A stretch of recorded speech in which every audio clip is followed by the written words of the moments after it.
We are 3 librarians from the Children's Department here at the Wayne County Public Library. We're going to tell you about some of the books written by Jack Gantos. Jack Gantos will be visiting us September 25th, and his works are real and funny. So we're going to start with Naomi Eberly, who will tell you about some of the books for younger children. Hi, I'm Naomi, and I'm starting with Jack Gantos' very first published book, Rotten Ralph. It was published in 1976, and Rotten Ralph has starred in 20 picture books over the past 30 years. This first book sets the stage for a girl named Sarah and her impulsive cat, Ralph. Ralph does whatever he wants, whether it's making fun of Sarah while she's practicing ballet, or crashing her bicycle into the dinner table. The final straw, however, occurs when Ralph causes mayhem at the circus, and the family decides to leave him there where he belongs. Will he mend his ways? Well, sort of. He's still impulsive and kind of rotten by the end, but Sarah still loves him. One of Ralph's most recent books is in easy reader format, published in 2014, and Sarah wants to know why Ralph acts out. So, in Rotten Ralph's Rotten Family, he goes back and tries to see if this is maybe hereditary. Yeah, kind of. And there are quite a few books in the series then. There are. There's 20 books with Ralph. A lot to choose from. Progressing to the tween years, Jack Gantos wrote several books that are semi-autobiographical about his years in 4th grade through 6th grade. He lived in lots of different cities and went to lots of different schools. So we start with Jack Adrift, 4th grade without a clue. Growing up can be funny, weird, confusing, and sometimes even dangerous. The Jack Henry stories, all 5 of them, follow Jack from city to city and school to school as he navigates the tween years. So when he goes into a new situation, he asks his mom and dad, "What should I do? How can I make friends in this new place?" And they give him conflicting advice. His mom says, "Be yourself, be honest." And his dad says, "Tell people what they want to hear." So he takes that conflicting advice into school, and his beautiful new teacher, young teacher Miss Noel, that he falls madly in love with. And when she asks the class to write, "What would you like your life to be in the future?" he tries out his dad's advice. "Well, what would you like me to write about?" Eventually he finds out that probably being honest works a little bit better. He lives in a naval base, Trailer City, and his little brother finds out that he can drive the kid next door crazy by using the remote to change the channels on the trailer next door. That's how thin the walls are and how close the trailers are together. Jack and his little brother have lots of different adventures. One of them is the genius test, where the little brother and the boy next door are fighting over who's the smartest, and Jack comes up with a genius test. One of the skills in the genius test is figuring out if you can walk home from school blindfolded. First of all, you have to memorize the way home from school.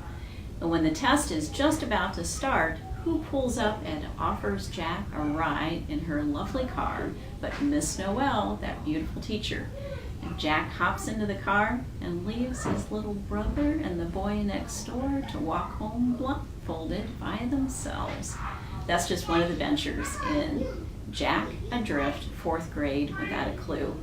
The series continues with 5th grade and 6th grade and the summer after 6th grade. Another series about tweens, Joey PIGZA Swallowed the Key. Joey PIGZA Swallowed the Key was an award winner. It's about a boy who describes himself as being wired.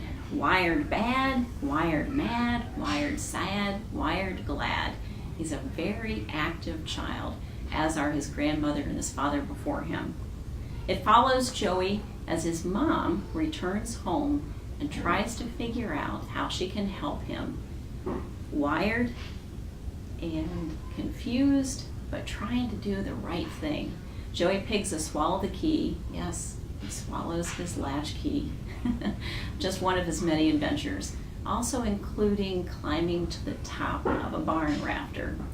Those and many adventures are in Joey PIGZA Swallow the Key.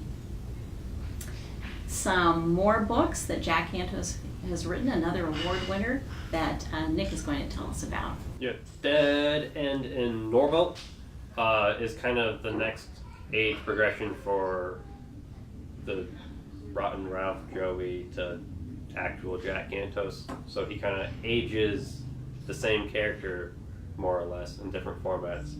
So in this, it's non-fiction, it's historical fiction, and it's based very, very heavily on Jack Gantos's own life, to the point where basically all the characters and everything that happens is based on something he actually experienced, with just slight embellishments to just kind of make the plot flow better and not be quite as boring.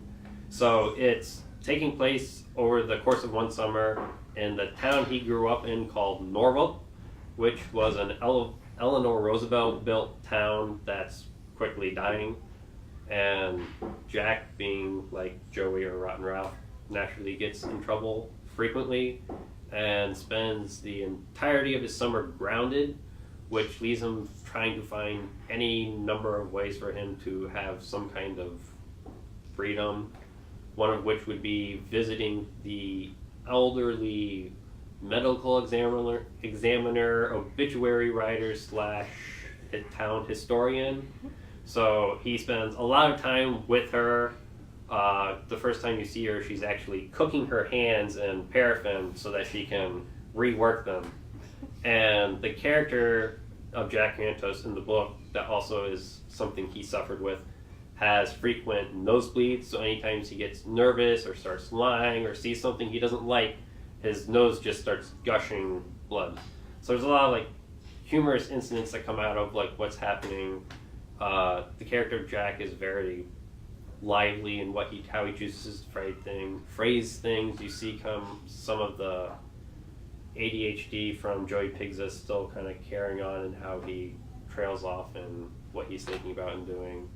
There's a lot of, I guess, gore, and slightly more because there was a lot of discussion about dead people in the town dying, but it's always kept very humorous. Like everything that happens, no matter how dark it gets, it's always kept uplifting and humorous. And his character of Jack Gantos is always remarked as being mature for his age, and that's kind of reflected in him always hanging around adults, whereas the kids that he hangs around definitely appear much younger.